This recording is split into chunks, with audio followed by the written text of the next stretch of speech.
La nouvelle feuille de route de la Commission européenne entend alléger les contraintes pour les exploitants agricoles. Simplification des démarches administratives, des pesticides à nouveau autorisés en cas d'absence d'alternative et une refonte de la politique agricole commune. Un an après une importante mobilisation du monde paysan en France et en Europe, les annonces font réagir dans les allées du Salon international de l'agriculture.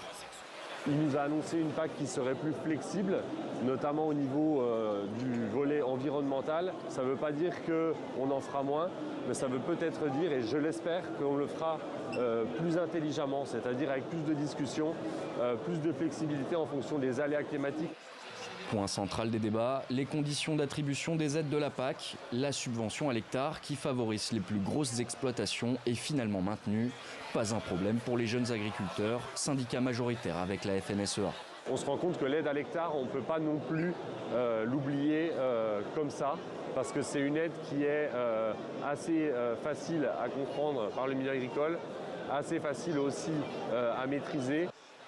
Le nouveau plan promet une meilleure rémunération et des garanties de protection pour les agriculteurs, mais certains estiment qu'il ne contribuera pas à préserver la nature ni à garantir la sécurité alimentaire. Sur les subventions à l'hectare, c'est une évidence qu'ils ne les enlèveront pas, c'est une évidence. Ça serait tellement néfaste à leur plan de faire des agrofermes, quoi, en fait. Donc ça s'en ira jamais. Enfin, il faut quand même savoir que la PAC, comme elle est faite pour faire diminuer le nombre d'agriculteurs. Elle n'est pas du tout faite pour faire ce que nous, à la Conf, on aimerait bien, c'est-à-dire remettre des paysans dans les campagnes et refaire vivre les campagnes.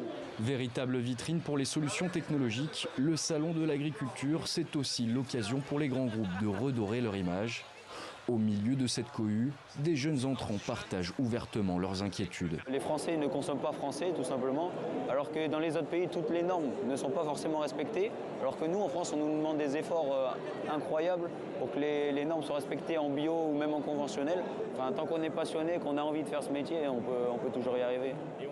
Quelles que soient les réformes proposées par l'exécutif européen, les professionnels présents au salon semblent s'accorder sur un point, la volonté de vivre de leur activité.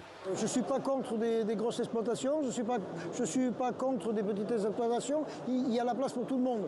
Donc après, il faut que ça soit équitable pour tout le monde. Autre échéance suivie de près par les acteurs du métier, la ratification dans les mois à venir de l'accord de libre-échange entre le Mercosur et l'Union européenne, signé en décembre dernier. Celle-ci pourrait être bloquée par de nombreux États membres, à l'instar de la France.